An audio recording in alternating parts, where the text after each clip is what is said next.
was a dark era in ancient Greece, several thousand years ago, where gods clashed with titans and mortals bent to their will. Ares!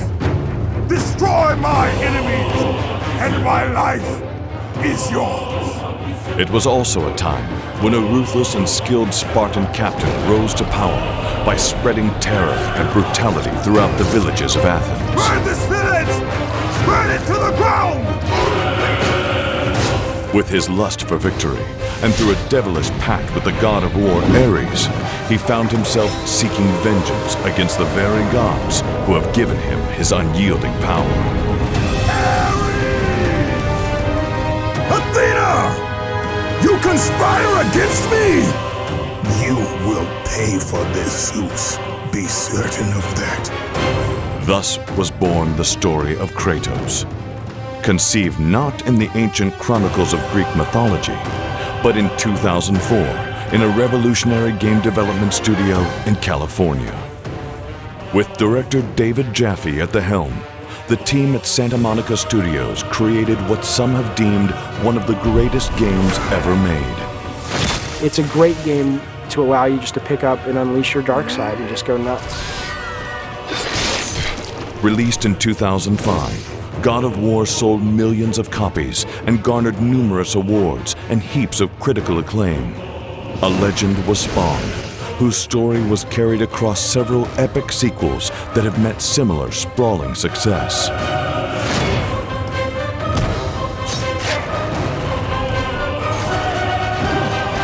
With each installment in the God of War franchise, a new director was summoned to continue the story of Kratos, creating a fresh experience for a well-known and established character.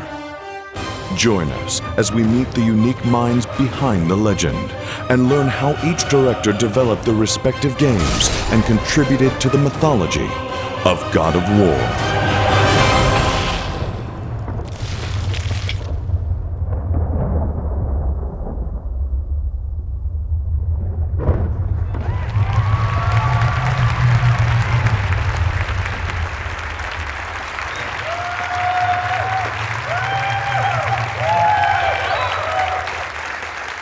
Welcome, everyone.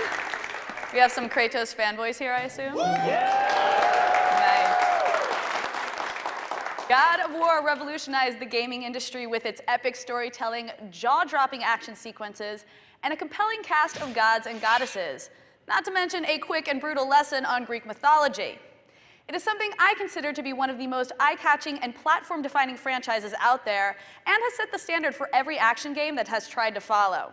Today, we will discover the vision behind the vengeance as we meet the directors of each of the God of War installments. First up, his visionary eye has brought us the destructively satisfying Twisted Metal series, which holds the record for being the longest-running PlayStation exclusive franchise. But that wasn't enough for this ambitious alum from USC. He went on to direct the very first God of War, thus introducing us to the world's ultimate badass. Please welcome David Jaffe.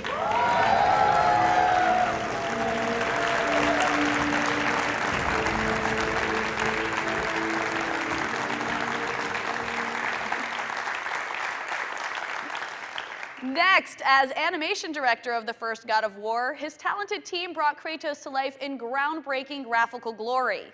On God of War 2, he expanded the story of Kratos, deepening the saga and turning it into a legend. Please welcome Cory Barlog.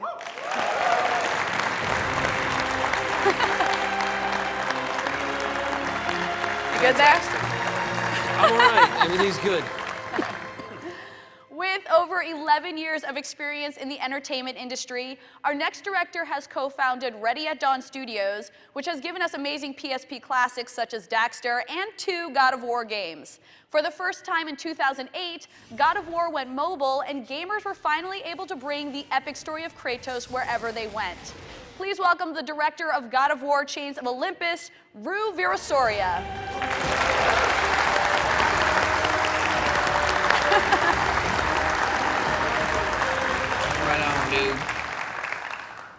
As lead environment artist for the first God of War, our next guest helped establish the world that Kratos would inhabit. He stepped up to become the director of one of the greatest and most legendary games ever created for the PlayStation 3. Please welcome Stig Asmussen.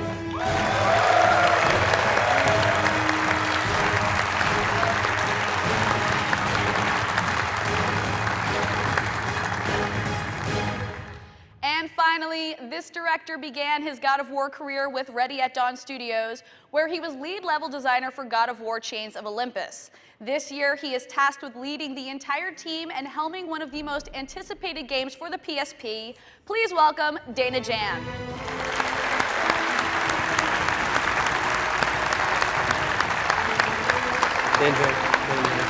Ladies and gentlemen, the creative directors of the God of War franchise.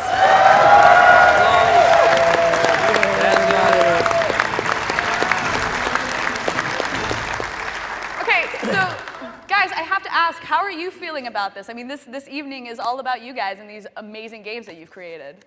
You feeling good? Yeah, absolutely. There's tons of excitement coming from your side of the stage. Can I just say thank you to all you guys for coming out? This is it is a big Thank you very much. That's pretty cool. Pretty cool. So I'm feeling thrilled and honored and grateful. Yeah. You guys all had a Red Bull before this show. Come on. Yeah, actually, I got one right here. We still have the Muranos. Actually, I want to add too. I think it's. I mean, you guys are pretty much a testament to all the work that we do. I mean, the reason why we're here and the reason why we're doing this right now is because of the fans, and you guys make our job worth it. You know, it's fun making great games, but we do it for you guys as much as we do it for ourselves.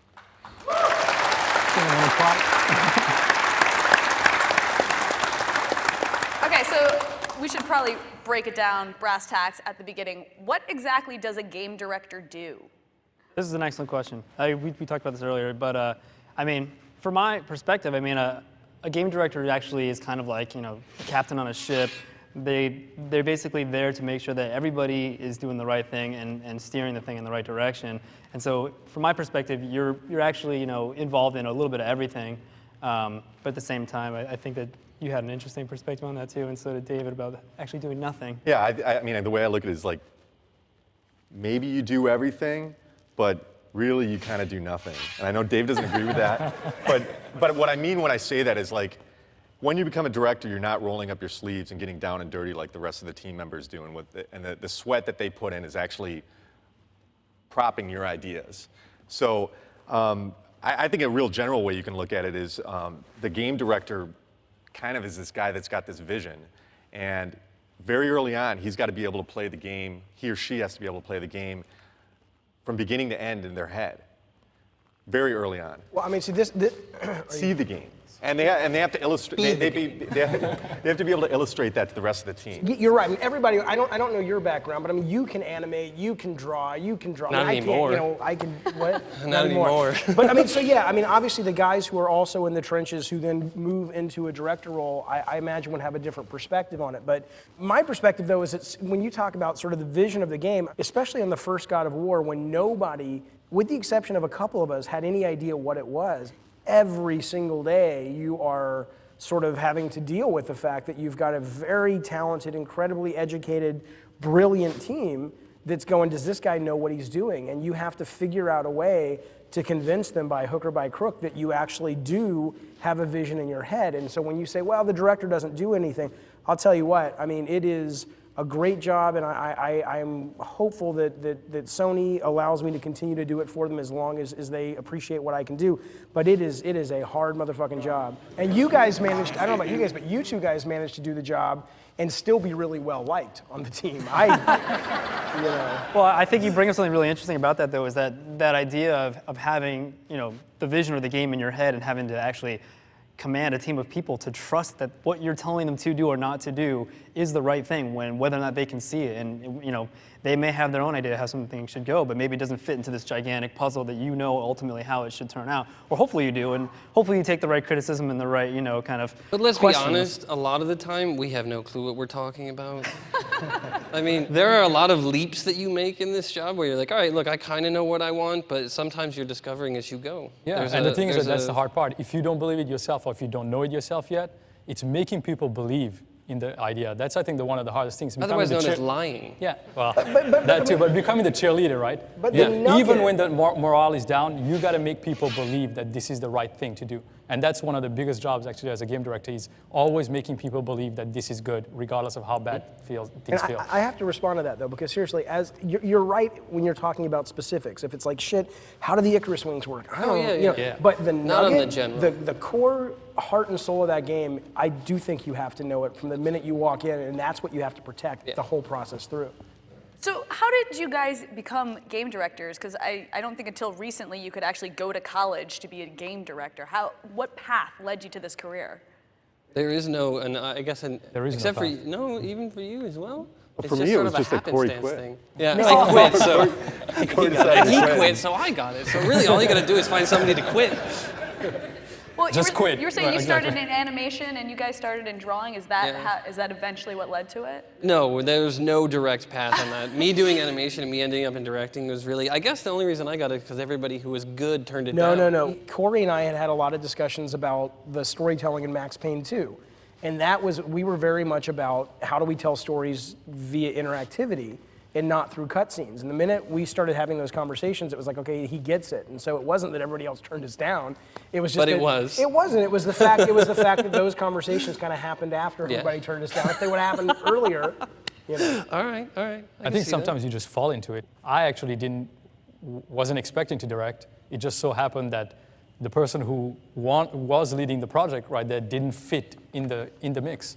I believe that the game should be something different than what it was, shaping up to be, and basically said, you know what, I'm going to take the reins. And it's not so much that somebody tells you you're going to be that; it's that you become the person that the team needs. And I think that for all of us, I think it kind of is that, right? For me, it was actually kind of the opposite. I mean, after Corey left, the team is kind of deliberating and trying to decide like who was going to do it next, and I actually went into my boss's office and I named 2 people, and I wasn't one of the names. And he said, "What about you?" I'm like, "No, I gave you the 2 people I thought it should be."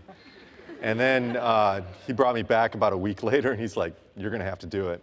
And the thing is, the thing that really sold me is the team was really behind it. He had done conducted a lot of internal interviews and everything, and that meant so much to me. And to be honest with you, it was a challenge. And at the time, I questioned a little bit, and now I don't question at all. It was the greatest decision I ever made. I love it. And you know what, just to finish on that idea, when I was doing Chains of Olympus, it almost was a natural transition for Dana to do what he did. I actually asked him before we finished Chains of Olympus, as much as, it would have been cool to do a second one, I asked him one day, hey, do you want to direct the second one? You just said you didn't want to do this anymore. Yeah. Kind of like along those lines. Pass the buck. Yeah. It appears to usually happen in the most weird places. Yeah. Like, hey, it's in the kitchen and you're having a bagel. exactly. And someone's like, hey, you want to direct the next game? Yeah, sure, all right. But I mean, if I Over can drinks usually. if I can kind of speak to the other end, because to me it's a coveted position. It is a position that I fought for. That frankly, when I started at Sony, there weren't even designers. The idea of going, to my bosses and saying, hey, I want to be a designer. It's like, do they have those in video games? I mean, this was back in 16-bit, side-scrolling days. It was like, the artist will do it and the programmer will add some pickups. I mean, that was literally how 95% of the games got made. It's certainly console games. And so first it was fighting to explain we need designers in games. And not every game needs a director, but a game like this, where you are establishing a universe, if you don't have, whether it's a good vision or a bad vision, if you don't have a singular vision that everybody is funneling through, everybody's off making their own pieces. If you're talking about building a brand new universe and you don't have a core idea that is sort of a singular vision, and ultimately the whole team, not the whole team, but key members of the team begin to add to that, you just end up with a big mishmash, and it usually is a game that gets canceled. So for this game, it was a position that I was proud that we kind of pushed and said, we need this as a position for this game. All right. So let's talk about how God of War started. How did you even come up for the idea for this brand new universe, as you were saying? Well, you're a dick. In the best possible way. That even sounds not good. But no, seriously. So I had always wanted to do a game that felt like you were going on this big adventure. And so that and my initial love of Greek mythology were sort of the initial, ideas of, hey, let's make a God of War, or let's make a Greek video game. And then there was a sense of, brutality and violence, frankly, is something that a lot of gamers that sort of embrace this genre like. And we were kind of like, well, what if we kind of mix that with Greek mythology, which was very violent and very sexual and very adult, and if you read it. And so that's sort of where it all really began. Everybody already knows it's a team effort. Everybody knows that Jaffe didn't do God of War 1 by himself. But until Corey came on and brought the animation to Kratos, it was like I could show everybody videos of Russell Crowe and Romper Stomper till the fucking cows come home. But until, and I did. I said, you see how he's slamming this guy's head into the bar? But until Corey came on and was able to actually take that and express it through animation, he was kind of a dead character. And, you know, Corey is as much as, if not more, the father of Kratos than I am. Oh, Dave. It's true. He actually explained what the character was. Oh, sorry, but he said it was Martin Riggs and Russell Crowe. Yeah. That was the example you gave. First day on the job, he's like, hey, Greek mythology, he's Martin Riggs and he's Russell Crowe. Go. I remember the one sheet that we turned into Sony that said sort of what if, it actually said what if Paul Verhoeven, which nobody knew, so I changed it to Ridley Scott, but what if Ridley Scott directed Clash of the Titans? And it was the idea of basically taking that kind of very adult sensibility and applying it to Greek mythology. And so there were a lot of stories that, I mean, we originally had Kratos mimicking the Perseus' mother story where he was put in a box and thrown into the ocean and covered with chains, and that's where his chains originally came from because it crashed on the rocks, and Ares was attacking the seaside village. And I mean, it was, and everything kind of technology and animation, and Charlie Wynn, who was the concept artist who really kind of gave birth to this character visually, everything fed into everything else. And my favorite story about that just really shows how incestuous it is that Charlie was doing, I went to him and I said, do a version of Kratos like Ed Norton from American History X when he was the Nazi. Right? Because he was just so, I mean, he's a Nazi, but in terms of his physique, that scene where he curb stomps that guy and he's like, ah, and it's like, holy shit, he's badass, you know? And so he kind of did, it didn't look like Ed Norton, but it had that vibe. And the way Charlie draws, and I don't know if most artists do this, but I'd never encountered this, where he drew it, but the skin was all white. And it wasn't that it was white, it was like a primer or something. And I mistook that for, oh, you gave him white skin, that's awesome. He's like, no, I got to color him in. And I said, oh, no, don't do that. This is genius. And from that, I remember it was me and Charlie and one other guy, I forget who it was, standing there, and we said, well, we got to come up with a reason why he has this skin now. And that gave birth to the story of, hey, he kills his family and he gets cursed, and that's the ashes of his dead family. So everything on a game, because it's not like a movie where you have a screenplay and then you make it. You're making the game well before you know all the elements of the story. Everything kind of fed into each other until the very end, and it's like, oh, I guess we have a complete product. I'll be quiet now. You guys should say something. Now, okay, so Kratos is this, you know, bloodthirsty character with no real moral compass beyond personal vengeance, really. Yet we all root for him. Why do you think that is? I think it goes to the core of what you were talking about also. He's the alpha male, but at the same time, the whole Martin Riggs thing with Russell Crowe really rings true. It's just that it's the kind of guy that you don't want him to be all good or all bad. You want him to straddle the line. And that's the thing, like that's what makes him so great, is that he straddles that line between you don't really agree, but you're fine doing that because ultimately you know the end goal is right. And it's the making of every great hero in every story, I think. If you look at the history of humanity, if you look at the greatest stories out there, it's always about that guy who straddles the line. He's also the underdog. I was going to say the same thing. And that's, I mean, everybody loves a good underdog story, and he's not he's not the one that you normally think of it, but for me, that was the biggest thing.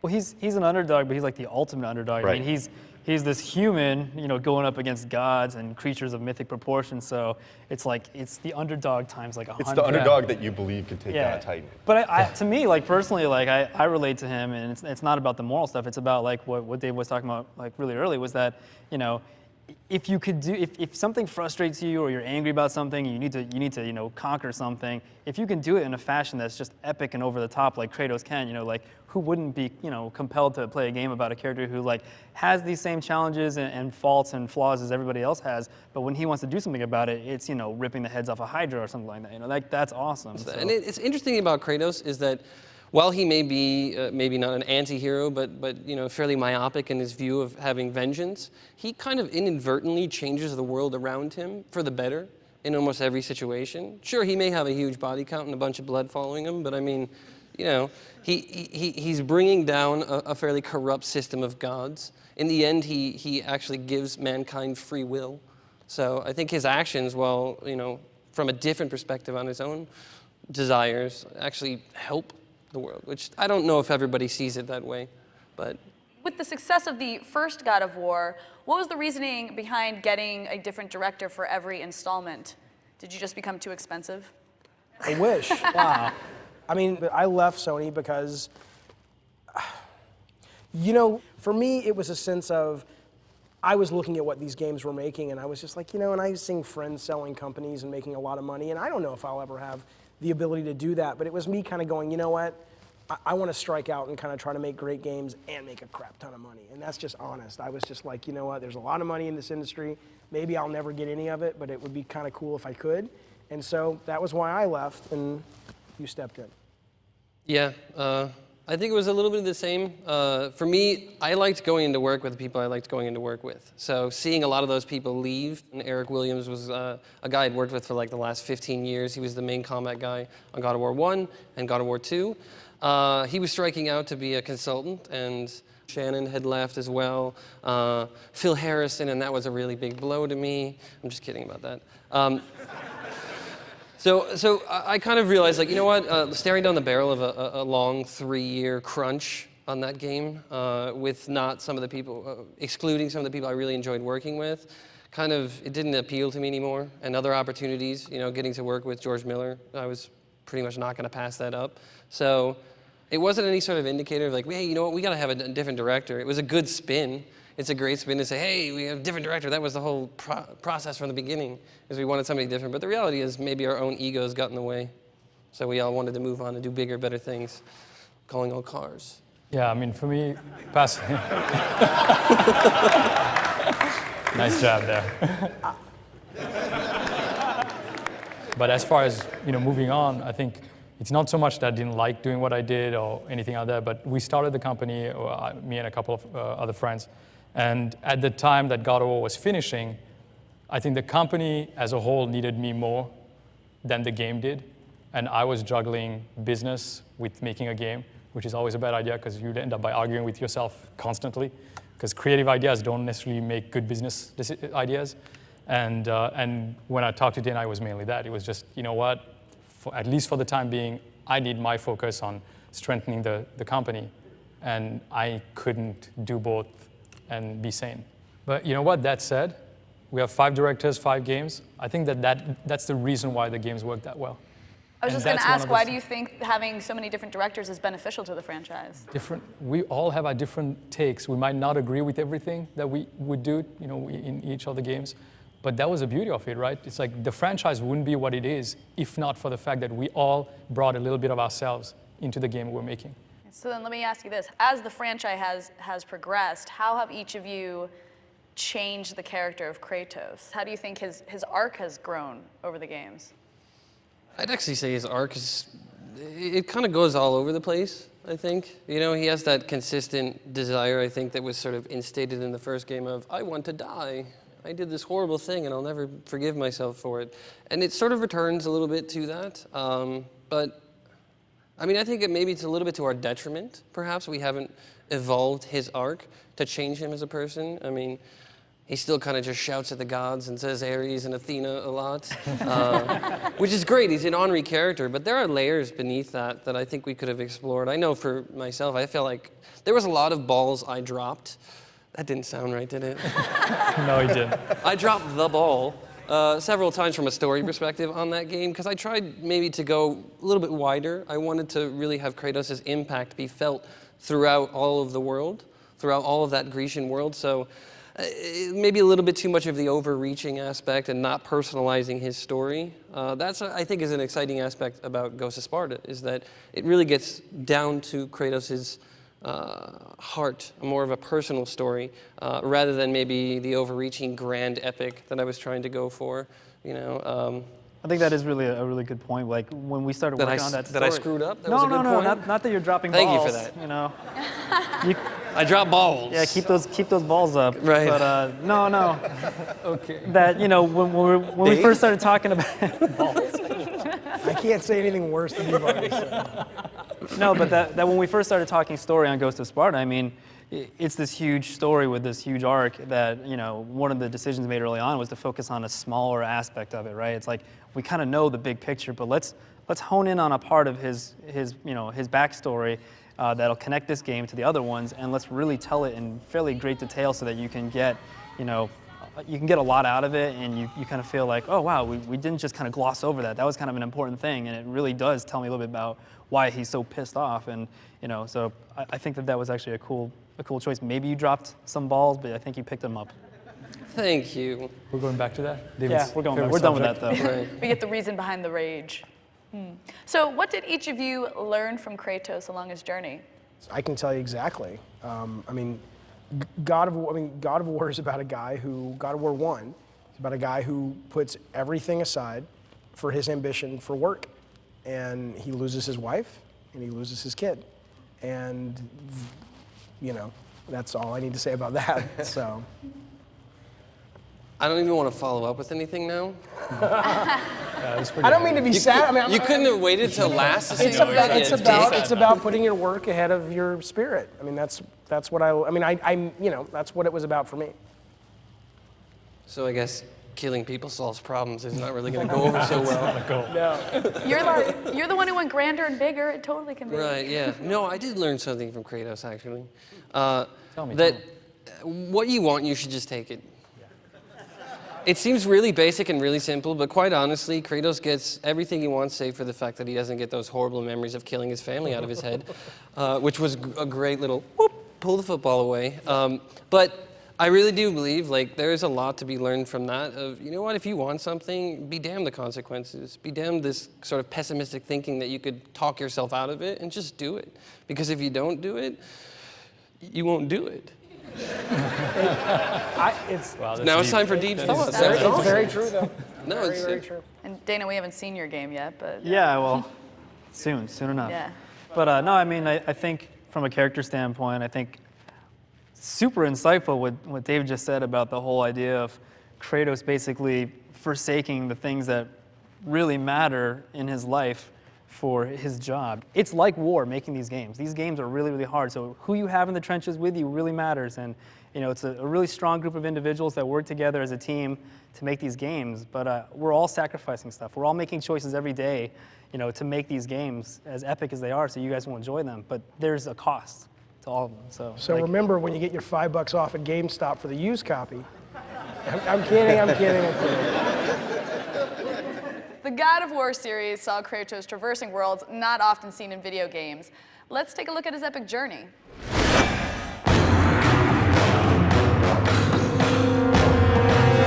From the majesty of Athens to the depths of Hades, no ground was held sacred by Kratos. With every city you destroy, the wrath of Olympus grows.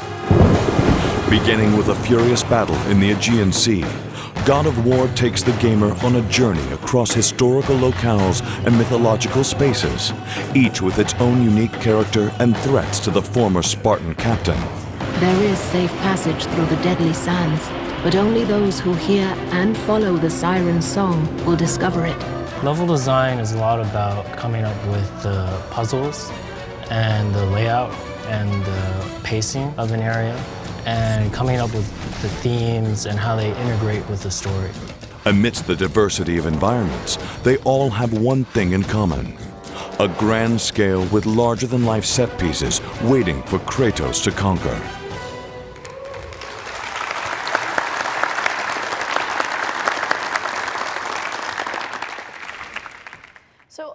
So many levels in these games are these just massive, massive environments where Kratos is almost just this tiny little character running through it. Do you ever think there was any danger of diminishing your protagonist? Not at all. He kills that big thing. Right. It gave you that sense of scale, you know, so that when you did zoom in and see the character very big on screen, you carried that visual memory with you, and you were like, oh my God, this thing is huge. Like in the first one, just that little shot of Kratos sidling outside and seeing Kronos below. You know, these images carry with you as the gamer, so you're remembering those later when you're not seeing it, but the implication is there. So those, I think, were a really But these guys took it to the next Yeah, I level. think a big part of it is the camera, what you're doing with the camera. And trying to zoom in as close to Kratos as possible. We would always try to make sure that we could get as close that we could see the edge of his blades on the screen, so that you could always see the enemies. That way that you can engage with the person that you're fighting with, and then we would try to pull out as far as we could in the next shot, and then push back in, all doing it in real time. What's amazing about the stories and the games is the fact that, yeah, you might feel small, or you might feel small, visually to that, but the fact that you change the world. This game, you don't just live in this world. Kratos changes this world as the games go on. And being able to change something that's that big is one of the reasons why this game is so epic. And it also makes him feel so much bigger. It's not just about the scene and the scale of the scene, but it's the distance of the journey. And he basically, in God of War 2, I think, does the best job of that of any of the games. I mean, he goes on this journey to the edge of the earth. And this one guy did this. He got on Pegasus and he flew across the ocean, and he goes under the world and he fights Atlas, and remembering that stuff when you're playing the game and kind of compiling all the stuff that you did in the last 10, 15 hours or whatever.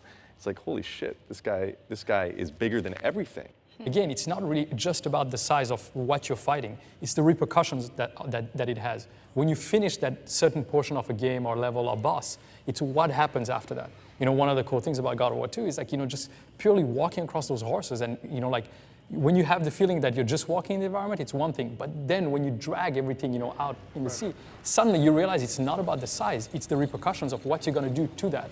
That's the important part about making games. And that's why I agree with Dave. It's like finding a different way of actually doing it. It's not just about size. It's not just about...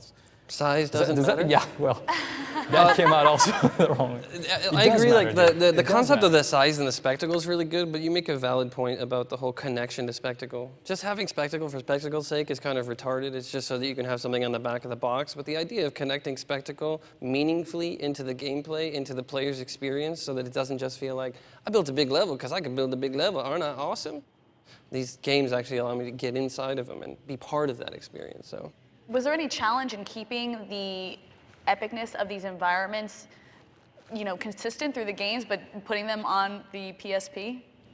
Absolutely. Oh my God. It's like everything that's in your head. The one thing that we did when we developed both Chains of Olympus and Ghost of Sparta, we didn't think of them as PSP games. As a matter of fact, I think at the very beginning, when you first talked PSP games, the idea was to turn around. It should be like a 2D side scroller. It should be Kratos, swinging his blade, 2D side scroller, climbing, not really a God of War game.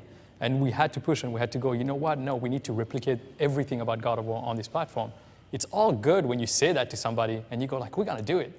And then you gotta deliver and everybody's looking at you waiting for you to do that.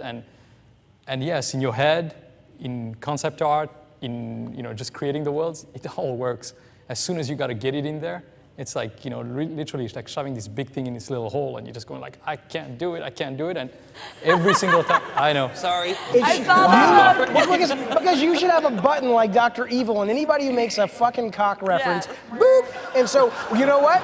We'd be the only ones left so far. That's all I'm saying.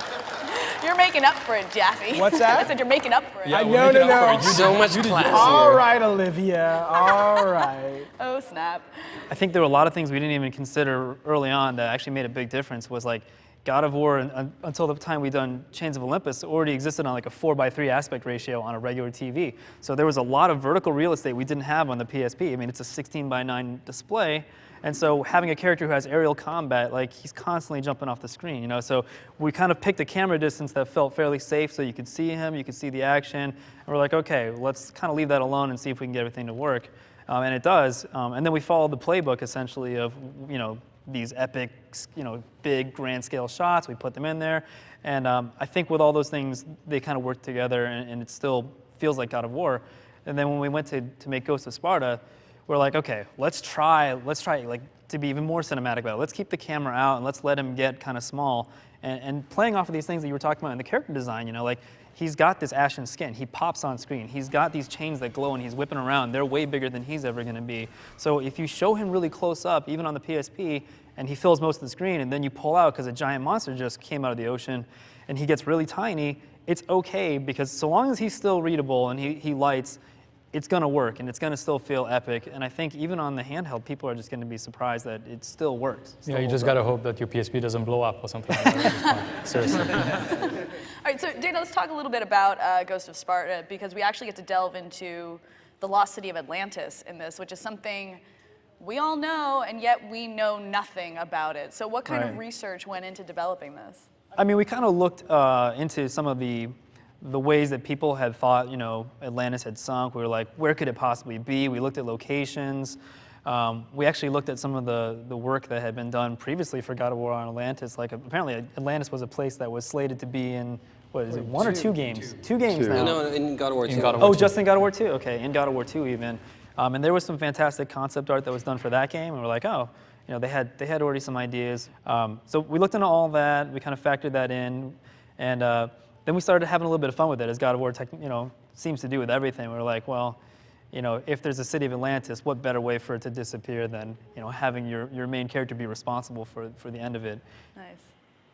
The strength of a protagonist is defined largely by the antagonist standing in his way, and with God of War, there was no shortage of gods, mortals, or monsters attempting to stop Kratos on his path of vengeance. So here's a look at the villains of God of War. Ares, you will die for what you did that night. If vengeance is the central theme of God of War, then those at the receiving end of Kratos' revenge must tremble at the mere reputation of the mighty Spartan. Yet the villains standing in the path of Kratos definitely hold their ground against him, as they themselves are extraordinary forces to reckon with. From legends such as Hercules to gods like Ares, each posed a formidable threat to the Spartans' path of vengeance, all leading to the ultimate villain himself, the king of the gods, Zeus. They have so much history, and that history kind of unfolds in the horrible things that they do to each other. I will tolerate your insolence no more!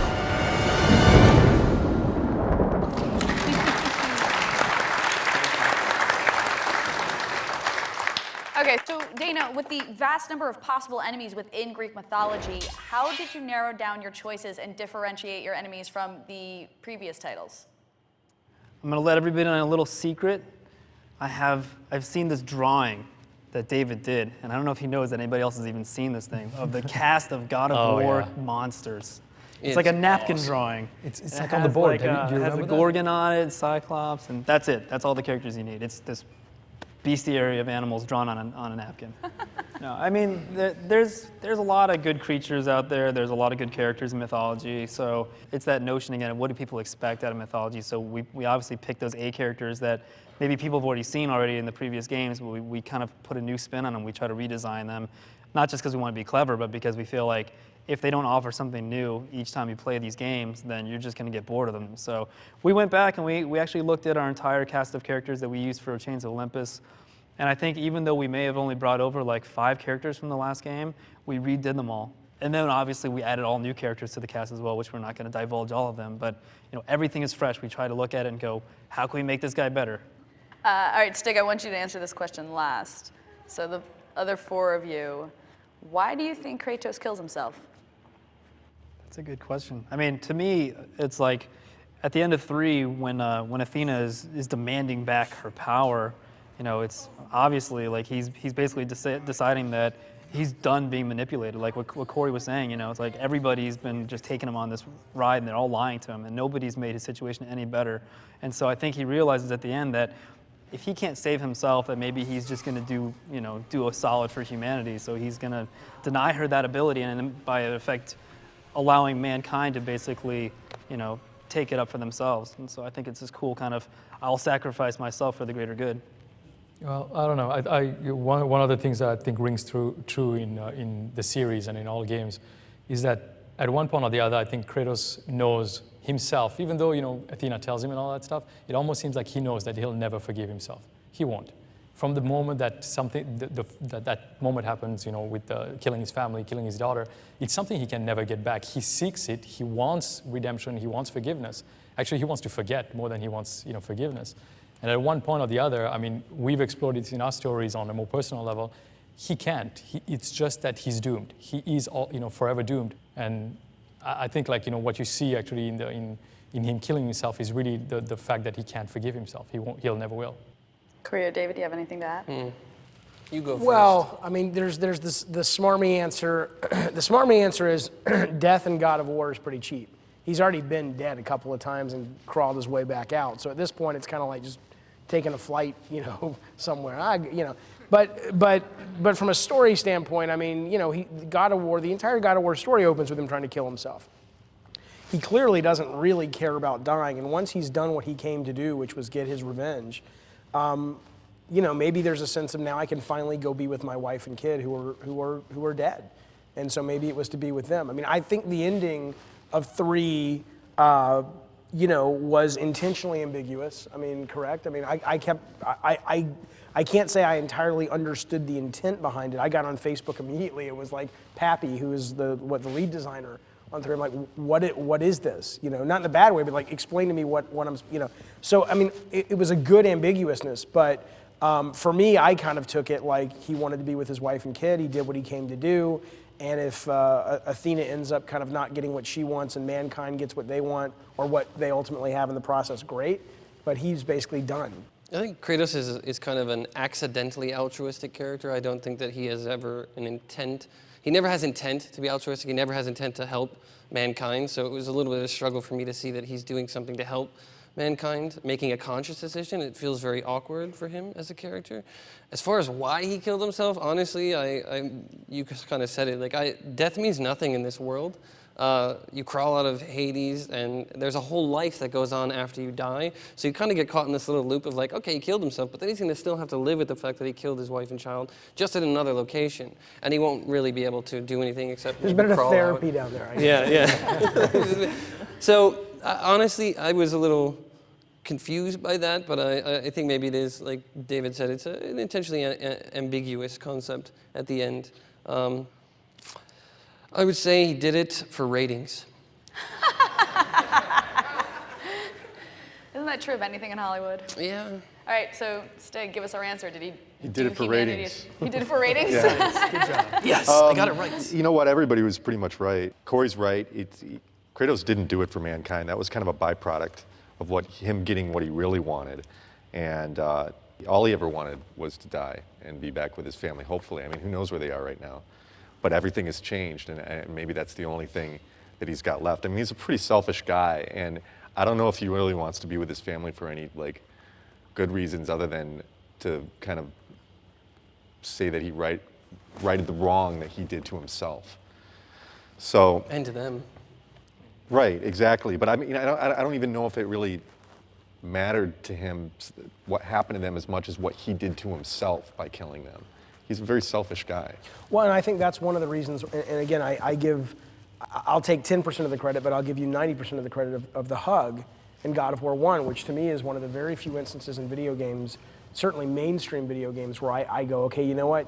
You can mix emotion and gameplay together, where you actually see and get to play a hint that, okay, here's some depth to this guy. He when he hugs his wife and kid, and it's a play mechanic, I just thought that was the greatest thing in the world. To me, when you say he's selfish, he is, but I think moments like that, which are very few and far between, do show him as someone that underneath all of this is a guy who loves his kid, a guy who loves his wife, and I thought that was Ghost great. of Sparta has a lot of that. I haven't seen it. A lot of that. It's badass. I swear. Now, Ruse kind of touched on this already, but do you guys believe that Kratos has finally forgiven himself?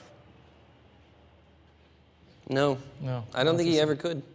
I think that's the fire that burns inside of him, I think that's what drives him forward. And I honestly think if he went to Elysium and saw his family, I personally don't feel that he could face them. Well, I think it's cool too that if he's such a vengeful character that it's even like an internal vengeance. Like he won't forgive anybody who's wronged him, including himself. So if he's gonna kill himself, that doesn't seem like someone who's forgiven themselves. You would probably be like, okay, I forgive what I've done. I'm gonna live with it, and I've come to terms with it. Stig, was there ever a moment where you wanted to answer that question while directing the game? Well, I think there's a whole gameplay sequence where we do that right before we go into the first-person kill with Zeus. I mean, you walk through his steps, and he finds his wife and daughter, and then he finds Athena, and he basically comes to terms to a certain extent with himself, but does it mean that he forgives himself ultimately? I think that's still in question. I mean, there's more things that we could do with it, and I don't really want to get into that right now because maybe potentially that's something we might see in the future. That sounds like there's a sequel coming. That sounds like God of War 4 might be coming soon. There it is, announced. Key to his battle with Zeus is the Blade of Olympus, a massive sword that is somewhat of a reoccurring character itself. But that wasn't the only weapon Kratos had in his arsenal throughout this saga. When we were designing the main character, it was how do you put a guy on a box cover that people are going to immediately know who he is? It was all about the weapon. When attempting to topple the gods of Mount Olympus, sometimes brute strength and sheer will are simply not enough. You have learned to use the Blades of Chaos well, but they alone will not carry you to the end of your task. As such, Kratos encounters a plethora of unique weapons to use, some earned, These are the Blades of Exile. They will help guide you on your journey to the flame. while some taken. Either given by a god or taken from an enemy, each of Kratos' weapons leaves him more equipped on his journey of vengeance. The game's designed around you having to beat the crap out of lots of guys. When it's you and one other guy, man, he's done for.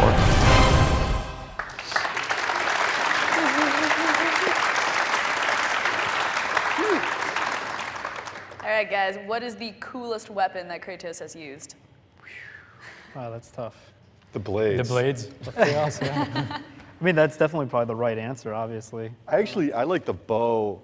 First, when I started playing God of War 2 with the bow in it, that felt just right because now you've got this extension, this kind of projectile thing, and then we took it a little bit further in God of War 3. But I'd say for me, hands down, it's probably the bow, just because you can whip it out at any time. You can light guys on fire, like groups of guys, and it's. There we go again.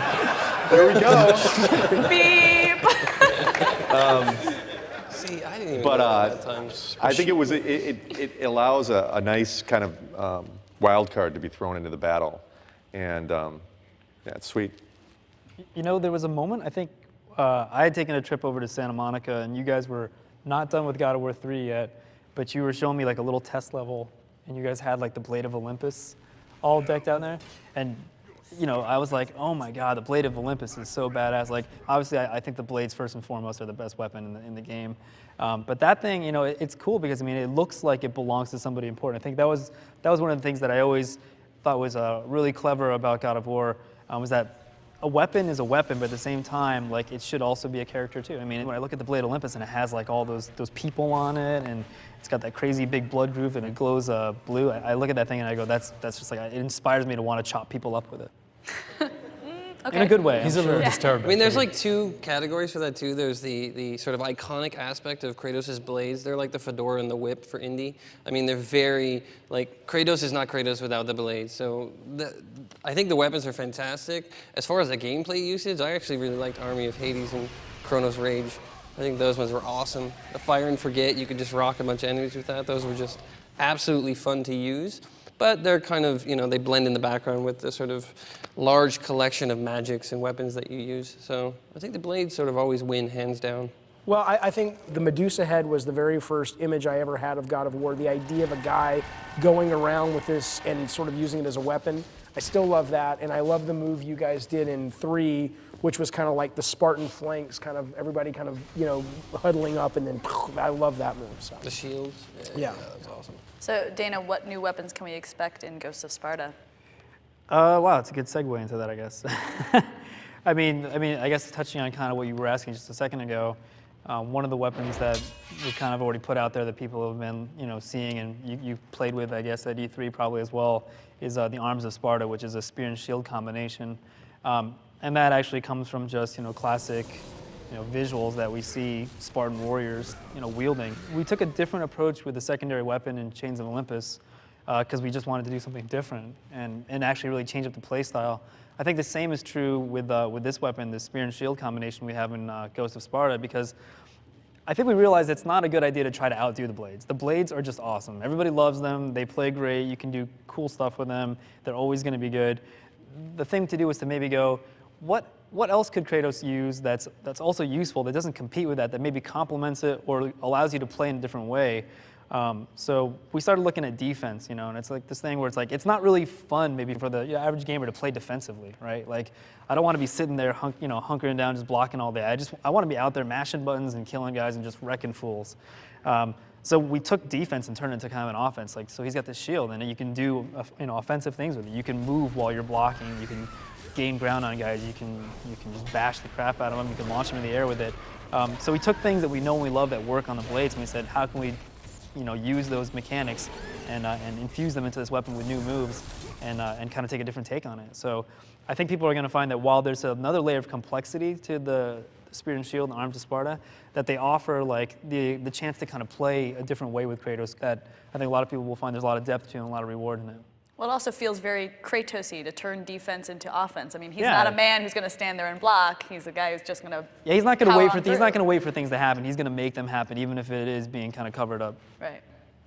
So among the many revolutionary elements introduced by the God of War series, perhaps the most compelling is the epic storyline that takes Kratos through the world of Greek mythology, all while establishing his own legend. Here's a quick look into the sprawling saga of God of War. Is it Athens you have come to save? No, I can't! With its unique use of flashbacks and non-linear storytelling, God of War took gamers on a journey filled not only with adventure, but with powerful emotion. My wife, my child. Oh. The game is really to make you feel like you're in an adventure. It's an epic adventure.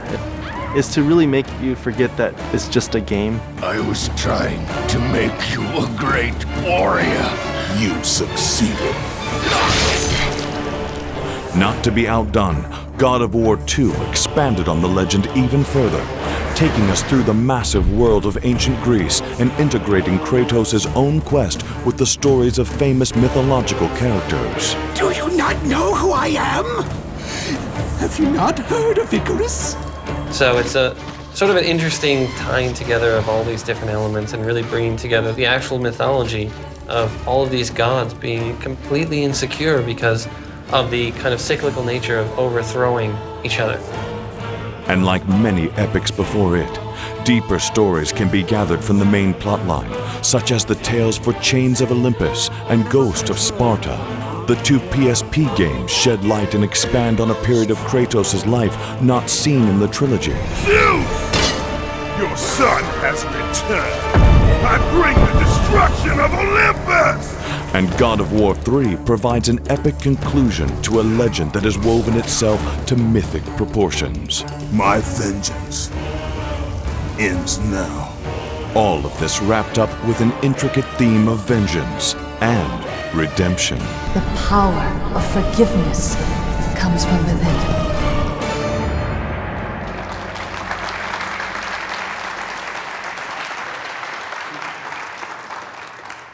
Okay, obviously when you talk about story, you always have to start at the beginning. So, David, the story in God of War was actually told mainly through flashback, which isn't very common for video games these days. So, why was that the motivation behind it? Well, I mean, I'm a big believer in opening.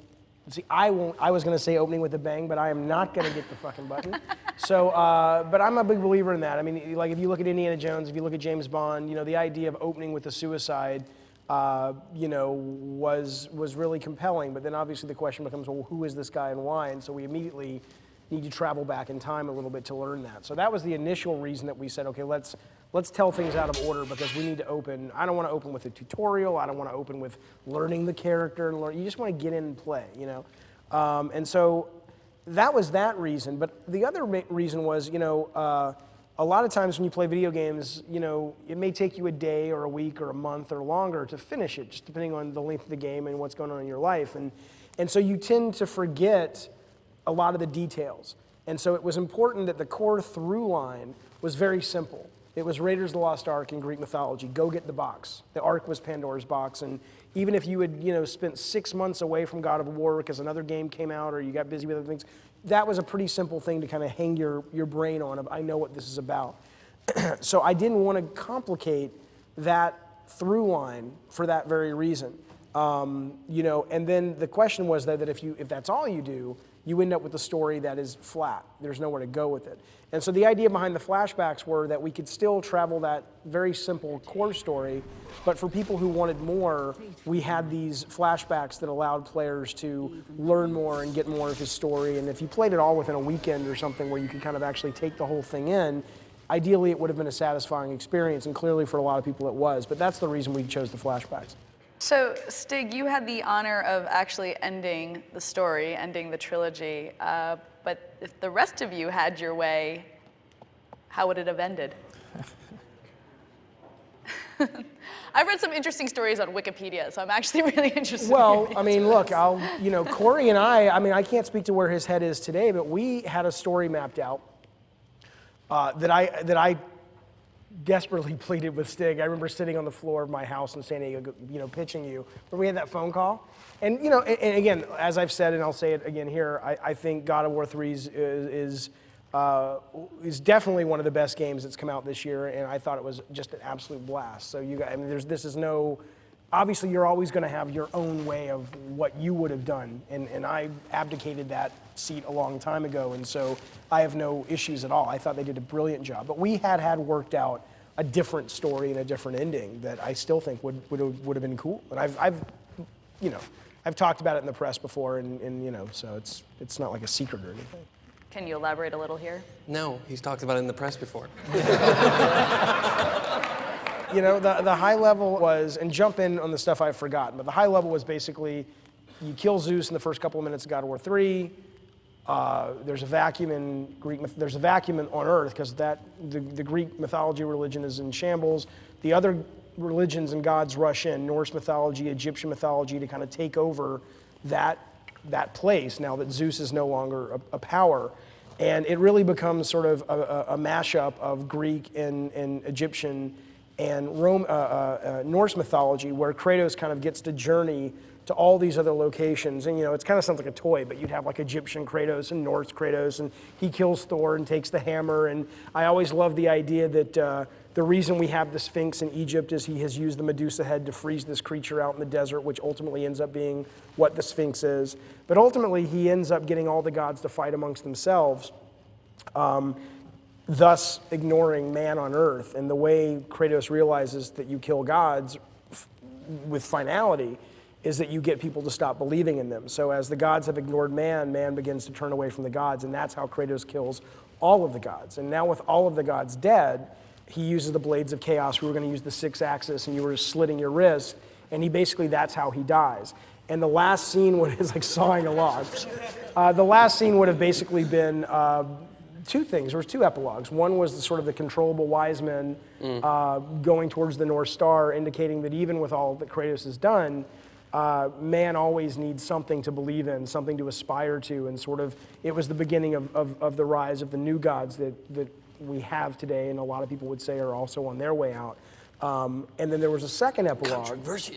There was a second epilogue where ultimately what happened to Kratos, and we had talked about, I know it's been attributed to different people, but the ultimate idea was that the Blades of Chaos were sort of ultimately melted down to become the Grim Reaper's scythe, and Kratos becomes the Grim Reaper.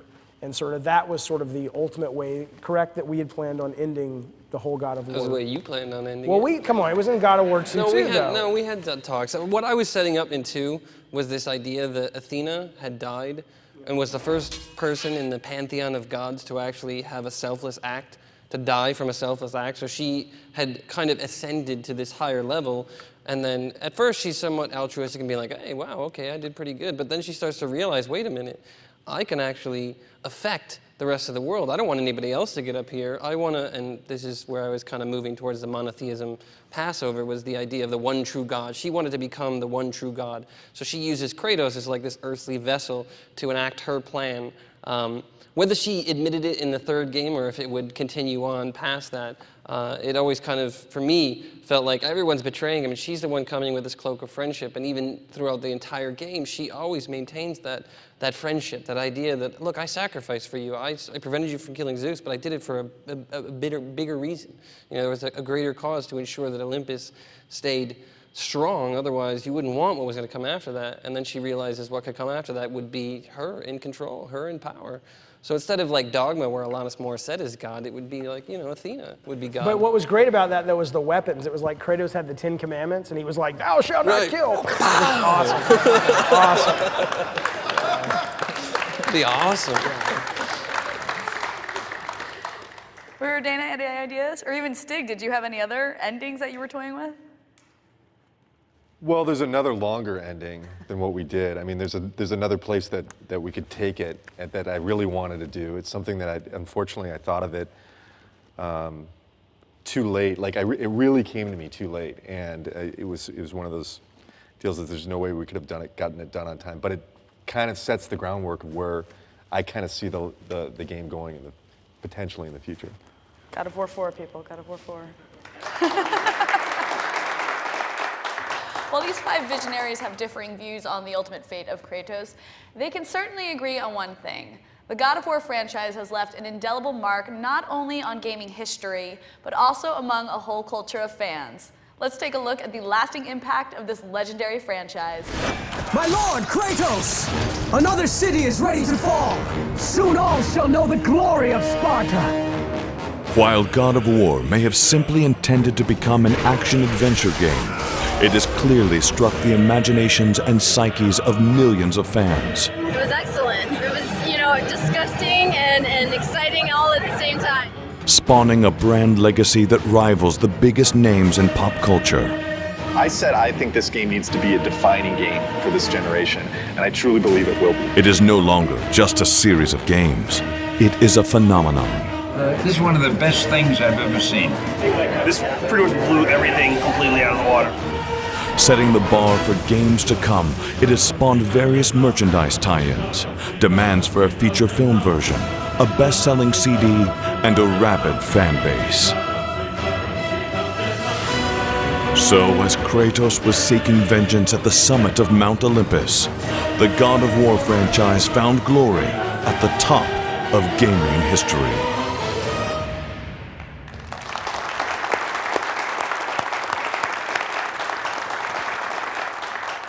All right, so did you guys ever think the franchise was going to be as big as it is today? I mean, there were God of War Slurpees in that. That's pretty awesome. I'll tell you what, when I was playing, one of the things that when we were making God of War 1, I was always going home and playing other games. And nothing was as good as what we were making at work. And not even close. We got Game of the Show at E3 that year. Like, we're gonna get Game of the Year. And this thing is gonna like go, people are gonna go bananas over this game. So from that point forward, I think we kind of could see that the game was gonna get huge. Slurpee cups, I don't think that's something that that we means could you ever made it, dude. Exactly. I think that what it means that there's God of War Slurpee cups is pretty awesome. The idea that the franchise has grown that big, but I kind of look at it as a mark of the apocalypse. That there's like Kratos Slurpee cups. I think that's weird. You know, like the way I look at it though is like, when I was a kid and I saw the Superman glasses and I saw the Star Wars glasses, I thought that was the coolest thing in the world, and I still have some of those glasses. But they were glasses, weren't they? Yeah, Those they were. bad. They were. They were. But it was really special for me to be able to work on something that I could walk into 7-Eleven and buy a Slurpee, and just feel like a kid again. And it's like this is my game, Let me just tell you, because everybody says, well, don't you wish you would have worked on God of War 2 and 3? And I don't. My answer has never changed. I'm thrilled that I moved on, and I'm thrilled with what the team did with the game. But that was the only time I was ever jealous, is when marketing sent me the picture that you guys put up there of the Slurpees, because to sort of know that something I had a hand in had sort of, was in a position to sort of, get into sort of the popular consciousness and popular culture by things like Slurpee cups. I mean, the day after those came out, my kids had a carnival at their school, and like a spring fling or something. And I mean, granted, they're little kids and they probably shouldn't have been buying Slurpee cups with Kratos on it, but I saw kids walking around, 5th, 6th graders, just like I was walking around with my Burger King glass of Boba Fett back when Empire was out, and going, oh my God, this will be a memory for them. To me, it's not the sign of the devil. I get what you're saying, but it really is, that's freaking cool. To the point that I called my Twisted Metal marketing guy and I said, look, you better get me some Twisted Metal Slurpee cups. So, get me on that Slurpee cup now. I don't know if we'll get it, but I want me some Slurpee cups. So. I think you always kind of have a feeling, especially with God of War already being established, that there's a huge fan base. And I mean, Rue and I used to work at Blizzard, so we're kind of familiar with what crazy fandom is. Yeah. But to me, that's not as kind of crazy as the little small personal interactions that I've had working on this game, where I almost got killed in a Taco Bell. I swear. I mean, yes. I was wearing one of the God of War shirts, the black ones with Kratos on it, where he's got the arms back like this. And this guy with Coke bottle glasses, and I kid you not, a Discman with an Aerosmith sticker on it. Sweet. I mean, a Discman. This is like this year. A Discman. He looks me up and down, and he walks over to me really creepily, and I'm like, is he gonna shank me? Like, what's going on? And he points to me, and just like this. I'm like, what is it? And he goes, this shirt. Where did you get this shirt? And I was like, whoa, okay, oh my God. And then he sounds like a bad guy in a kung fu. No, seriously, he had this die-hard accent. It was awesome. But I mean, so I kind of said, we work in games. I didn't even say that we were working on God of War, but he proceeds to tell me his impressions of God of War 3 and the action in God of War 3 and the ending of God of War 3, and he starts to tell me literally like a game review about God of War 3, and I didn't solicit any of it. I was scared for my life. But he held me captive for about 10 minutes, in Taco Bell, telling me about God of War, and he was just a fan, So he loves the game, and there's so many people out there who are like that. So these little stories that we have to tell about this stuff, they're so meaningful, and they stay with you. It really does give you a sense of what you're doing touches people, even if it's only for, a few hours, it means something to them, and they really enjoy it, and they want more of it, and they appreciate what you're doing. So, it's a big thing, and I think all of us are very lucky to be a part of it as well. So, beyond me starting rumors for God of War 4, there is also rumors of a God of War movie, and if that was to ever happen, who would you guys like to see to play Kratos? Shia LaBeouf.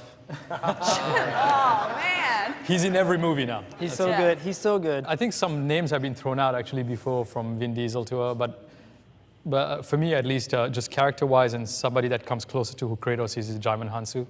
He's like Dave was saying just a little earlier, he's getting old, a little bit old, but at the same time, he's got that demeanor, he's got that physique, he's got the right just face there, the complexity and also the intensity actually when you look at his face. So definitely him. I think we need to take T.C. Carson and get him on a serious roids program, because he could definitely act the part. Yeah. But I mean, I haven't seen anybody yet. I mean, I ask the question all the time, and there's nobody that's like, yes, that's the guy right there. Well, I'll tell you two things. One is part of the problem is Kratos is intentionally not beautiful. When I remember sitting back there with. It was Charlie, and it may have been Ken Feldman, who's been the art director on all these. And we were doing his face on God of War 1, and it's like, every video game character is like a pretty boy. Let's break his nose a little bit, and let's kind of make him look like a real guy, and also not a guy who's 20.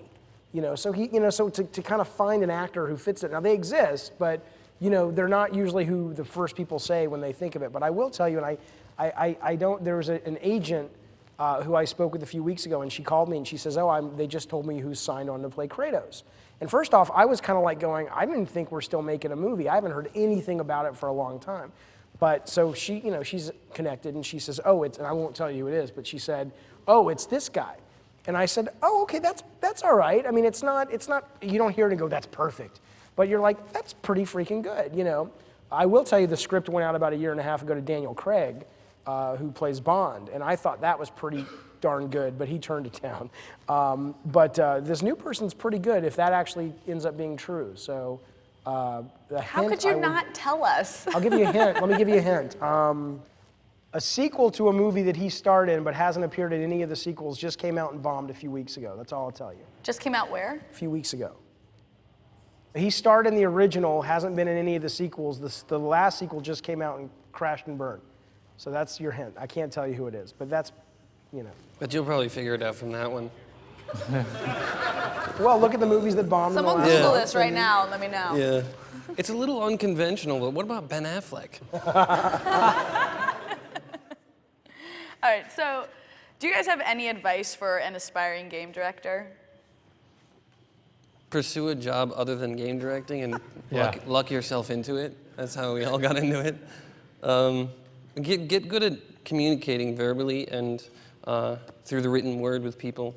Conveying your ideas is a very large part of this job. If you're unable to actually communicate with people and get across what you need, not just what you don't like, but what you actually want and how to get people into that direction, then you're not going to do very good at this job. And then train yourself to not sleep. Yeah. Ever. And you know what? And the other thing is you have to believe in what you're going to do and the idea that you have and the game you're going to make, but more importantly, believe in the people that are around you. The game industry is way more, I don't know how to say it, it's way more collaborative in some ways than a lot of other industries. Games are made by teams, you know. Games are not made by individuals. We can be a director, but we're only one piece of a big puzzle. And it's not like, you know, we're up here, but there should be like 100 people up here, you know, doing this thing. The point is that at every step of the way during your career, always have somebody around you who will question you. It's so important because the day somebody stops questioning you or you stop asking for that questioning, you become George Lucas. I think one of the things, I think Corey said this, is that, I mean, don't aspire just to be, I mean, or don't try to be just a game director. Aspire to be a game director and become really good at something, become really good at anything. If you're making a statue, try to, when you're making that statue, be the director of that statue when you're making it. You know, try to understand the story of what happened, who built that statue, and the story of what's going to happen to the statue after it goes in the game. And just try to be the best at any of those things that you can possibly be. I think what you brought up was kind of a good point too, Stig, which was that, like, it's good to be something to aspire to, but it's not going to just like happen just because you want it. Like being good at what you do and then kind of expanding on that and being able to prove to people that you know what you're doing, you're good at what you do is part of it too, because then they trust you. I mean, part of making games like this, I think at this level, is like literally instilling trust in people that you're going to do the right thing for them, for yourself, for the project, you know, all around. And I think instilling that relationship with them where you guys trust each other to do the right thing, I think that's a huge, huge part about being a successful game director. All right. I if I may, I'm sorry. I don't mean to be contrarian, but but you will be. Well, because well, does anybody in here want to make games, or that's just not interesting? Okay, so when I was at USC, I wanted to make movies, and Jeffrey Katzenberg, who's a big famous movie maker, was there, and they asked him the same question. They said, "What would you say to aspiring filmmakers?" And he said, anybody who actually is capable of getting into the position that they really know in their soul they want to be in, it doesn't matter what I say. And it doesn't matter what these guys say or I say, because you know, sitting in this audience, if one of you in here is actually the next one of us, or Genova, or Miyamoto, you know it doesn't matter what we tell you, because you're going to get there anyway, because that is what drives you and gets you out of bed. So when someone says, don't aspire to be a game director, I say, fuck that. I aspire to be a game director. I want to be a game director. And it's a great career, so aspire to it, because it's a lot of fucking fun. End of the day, regardless of what we're saying, if you want it, take it. Yep. And if you're good at it, if you love it, people will follow you. Yep. There you go. I was actually kind of impressed by how many people raised their hands saying they want to make games, and I think a lot of these people are going to take your words to heart, but I also think a lot of these people probably want to ask you questions too, so we're going to open up the floor to you guys now. Where's our mic? Oh, there we are.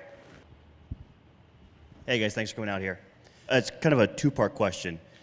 Was it intimidating making this game, First God of War, going up against titles like Devil May Cry, Legend of Zelda, and Ninja Gaiden? And the second part of that question, how satisfying was it to know that you've actually raised the bar, so now Ninja Gaiden and Devil May Cry are now looking towards God of War? I mean, we were very aware of those games. Richard Fogey, who was up here, was one of our original combat designers. He's a great combat designer. And I remember we were playing Onimusha 2 or 3, and we were like, holy shit. We were heartbroken. Three it's the Jean Reno one. And I remember he said to me, I said, well, you know, I wanted to know. And I said, well, how do we compare to this? He says, well, they're like a Harley and we're like a Schwinn. You know, because this is before we really got our stuff together. Yeah. So we were very aware of those games, and I was always worried. And I, to this day, every game I see scares the crap out of me. And I think it's healthy, but it scares the crap out of me. They were those games, and every game today is the demon that chases you. Yes. That tells you that you're not doing good enough. And the moment that you sort of outrun that demon completely is probably when you start making crappy Uwe Boll movies. So I think it's always there, and it's great to have because it keeps you on your toes. This is a very I mean, look, scary here's thing. you're doing Mad Max now. You can't not be looking at Red Dead and going, holy shit. Everybody. But I mean, especially in sort of that Red kind of, Dead and Borderlands Yep. and that twisted something. I out look there. no every day. I look at What is it? I look at all the games, and you know what? Also, I'm looking at Nate right there because Nate is a designer at Sony. And, Nate Gary, ladies and yes, gentlemen, Nate Gary. Nate Gary, everybody. He worked on God of War 2. He worked on God of War, Designer. yes. But you know, I listen every fucking day. I'll talk to either Adam Orth at LucasArts, or I'll talk to Nate sometimes, and I know where that bar is. let me pick that up for you. And I'll look at Twisted Metal and I'll say, shit. I'm terrified every day. I don't know if on God of War 3, because you guys came out of the gate being the top of the cream of the crop, were you guys scared of anybody? Scared shitless. Of who? Of what? Uncharted 2. Yeah. That was a pretty big game. Man, when we had to go up there and close E3 that year, they were opening E3 and we were closing. I was shitting my pants, and even just seeing the stuff. Lost Planet 2 was blowing me away when I was seeing the stuff from that. And then I finally played the game. I'm like, what happened? But I was so scared of that game for so long. But that's really what it is. I mean, you're scared. When DMC came out, we called it Game Developers May Cry. Because I remember I was an artist at the time, and I'd never seen art like that before. I had no fucking clue how they were doing it. And that was one of the most satisfying things, is when we finished God of War 1 and seeing some of the reviews, it's like, yeah, we beat them. And it was a great moment. Cool, thank you guys. It's a good question. Very good question. Do you have another question? I have read somewhere, and correct me if I'm wrong, but God of War 2 originally was a PS3 game? I won't really correct you, is that yes, you're right. It was going to be either a PS3 or a PS2 game. So it could have gone either way. I was just wondering, how did that affect development? It was actually more fun. A lot of the onus behind the decision to stay on PS2 is that we already knew all the tricks. We knew how to figure out how to do what we needed to do. So elevating above what we had already done in the first one was a little bit easier without having to start all over on a new platform with all these new tricks. But I'd like to believe that I was part of that decision, but I think the reality is I had nothing to do with it. I shouted a little bit, and then other people made the decision that are far above my pay grade. Just briefly, because I know the team wanted PS3, and I wanted PS3, and we were all like, oh my God, this is going to be so awesome, God, I want PS3. And one of the guys, none of our bosses, and when I was at Sony, I say our bosses, but I still work with these people, don't get a lot of credit, but there's Alan Becker, and then above him, well, now there's Scott Rhodey, but Shuhei Yoshida, who some of you guys know is the head of all of First Party. He was the guy who had the foresight to say, yeah, we know it would be awesome on PS3, but just trust me, put it on PS2. And after he said, trust me, like he was trying to convince us, he said, you're just going to do it. But ultimately, he was absolutely right, because it made a crap ton of money on PS2 because there was such a huge installed base. And it was the smartest decision, even though creatively, all of us, including Shu, probably would have loved to have seen it on PS3 sooner. So. We have time for one more question over here. Hey guys, thanks a lot for coming out here. So I was wondering, when you hear an idea that you really, really like, what gives you the sense that it could lead to a game that could hit the mass market, could really connect with a lot of people and ultimately be successful? Or maybe what gives you the sense that it should maybe remain outside of the game? I think the idea is simple, and that's what I thought was brilliant about God of War. And when I came and interviewed for the game, it was such a simple concept. Greek mythology on steroids. And that's it. And you've got a badass that you're playing as. And I totally got the game. And I think that the other powerful thing about that is, as a director, it becomes easier to sell the concept to everybody who's working on it as well. And potentially it's a launching board for everybody to kind of bring in new ideas, because it's something that everybody can kind of live and breathe and understand.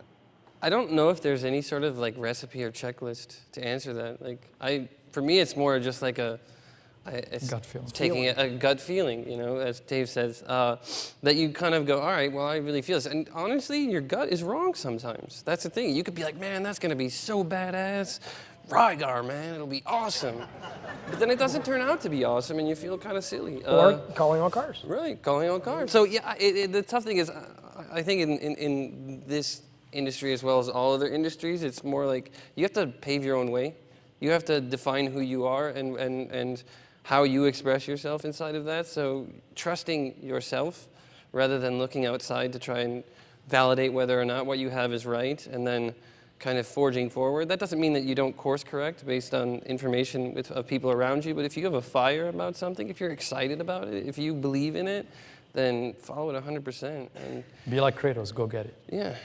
But I think something about that though, like you're right, you could be wrong, but I mean, if your gut tells you that and you check that with a few other people, I mean, chances are, you know, if you're jazzed about something, I think other people are going to be excited about it too, because you're probably not alone, especially if you and a few other people feel like you're really onto something that other people can relate to and get excited about. I think you'll find that a lot of people do too.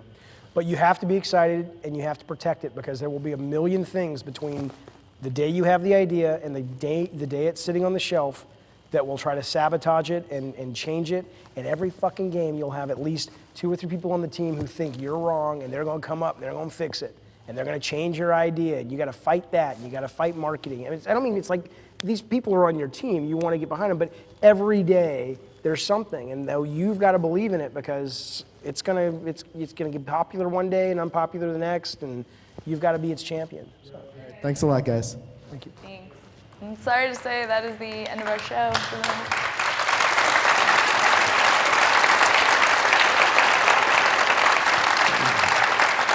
That's our show. I'd like to thank the directors for participating in this momentous occasion, the L. Porter Theater for this wonderful venue, and most importantly, you guys, the fans of God of War, for making a night like this even possible. Yeah. Ladies and gentlemen, the directors behind God of War. Have a good night, everyone.